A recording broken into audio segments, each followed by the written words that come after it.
And what to do, YouTube? It's your boy OT. I'm dropping back in this bit for another YouTube video. And today's reaction video, we're gonna be talking about that boy Karmelo Anthony. And I heard he got tried and they came to a verdict. So we're gonna see what's going on with that, man. And today's title is gonna be Karmelo Anthony's guilty verdict is causing this problem. You know I fuck with that boy Duke Jackson, you know what I'm saying? Shout out that boy. We're gonna go ahead and hop straight into this motherfucker. No more talking. Dead. Helmies. Watch this. I wonder if they get the message. I ain't going broke. Ran up down in 300 racks at that corner store. You could catch me in the hood where you wouldn't want to go, or down south asking niggas what they get. Not one black soul on a jury in all. On June 1st, 2026, the jury selection began for the case against Karmelo Anthony. On June 4th, opening statements began in the trial. On Monday, June 9th, 2026, Karmelo boy chopped his head right before trial. Anthony would be found guilty of first-degree murder.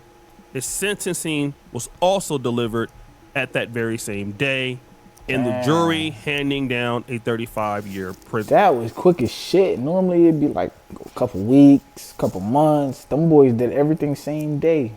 Sentence.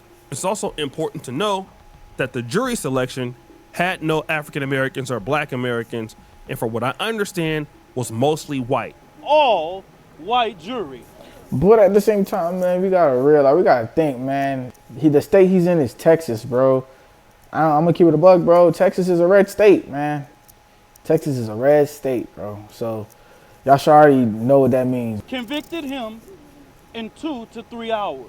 We know that they did not prove their case. They are currently sentencing Karmelo Anthony, but we know that the Next Generation Action Network put the first $10,000 towards an appellate attorney. And we will fight Collin County like hell. I respected this process. I allowed and called for peace in this process. But Black America should be very upset about what went on today. Now, what I want to focus on now is why Karmelo Anthony, according to the jury, was found guilty from the killing of Austin Metcalf in April 2025. Now, Karmelo Anthony himself was a student athlete at Frisco Centennial High School. He was a track athlete. His team did not have a tent set up at the stadium when the storm started. So what Karmelo Anthony did was he went over to a shelter to a team belonging to the rival team, Memorial High School. And this is the school that Austin Metcalf and his twin brother Hunter attended. They told Anthony to leave their team's tent, okay? So that's actually what happened. So from there, it started to rain. And according to witnesses and police reports, when the guys were getting a little bit more physical with Austin Metcalf, he tells them, touch me and see what happens. When I hear touch me and see what happens, it appears to me that Metcalf and the other guys are like, look, we're gonna whoop your ass. We're gonna break you up out of here. Again, that's what he's probably saying in response. However, here's what the prosecutor said. By Karmelo Anthony saying that he provoked the physical altercation. It is true that Austin Metcalf pushed Karmelo Anthony first, but the prosecution would say you don't get to meet a shove with a staff, especially if you provoked the shove. So basically, Austin Metcalf is unarmed. Karmelo Anthony used a knife, and so because he said, touch me and see what happens, and then he was shoved, then according to the prosecution, the proportional of force would have been a shove back. That's what should have been necessary for them. So if they shove him, then what's the proportionality in force? I guess I can see where they're coming from. I mean, excessive use of force. Karmelo Anthony should shove them back, not stab them. Here's also something that's important. There was video evidence of Austin and his friends hitting Karmelo Anthony. The video evidence shown in the trial showed that the crowd in the tent had not turned on Anthony in a way that justified lethal panic, which characterized the stabbing as a sneak surprise attack. In other words, according to them, Karmelo Anthony had no business being in the tent anyway.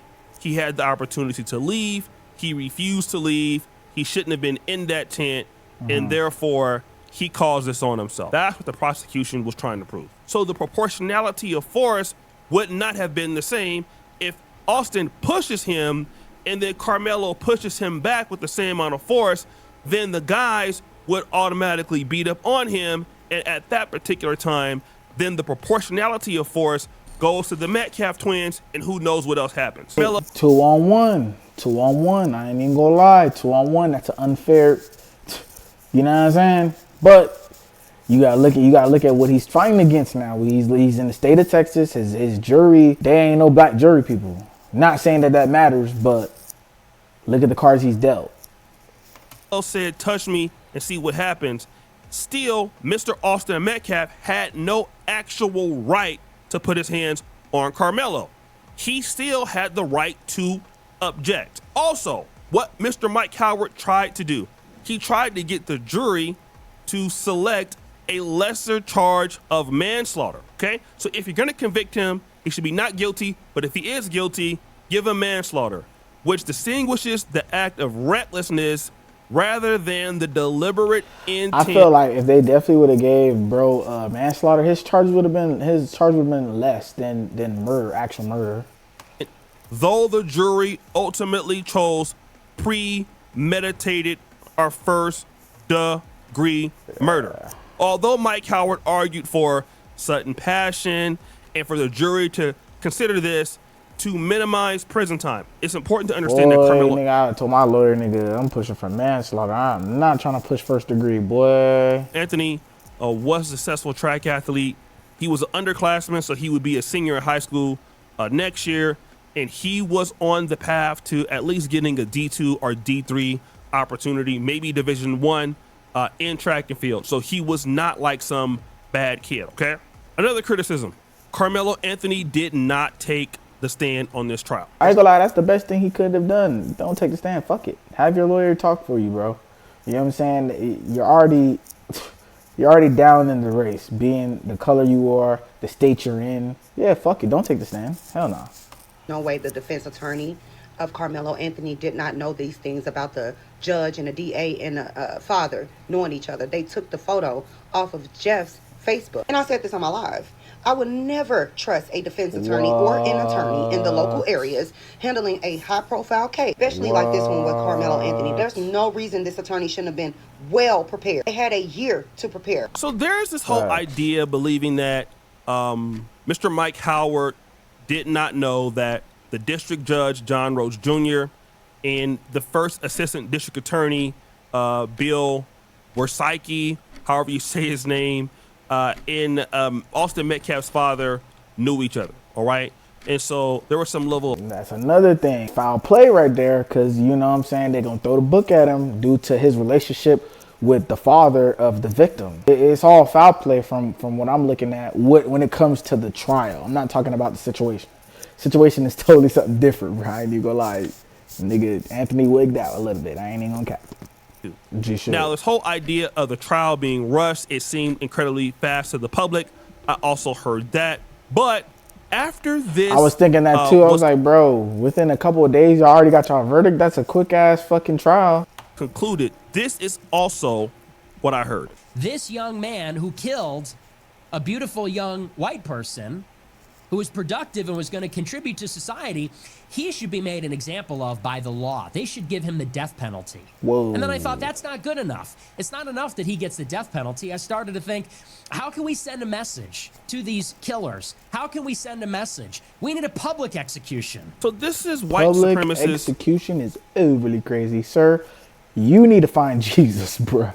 But I feel like a public execution is a little bit drastic.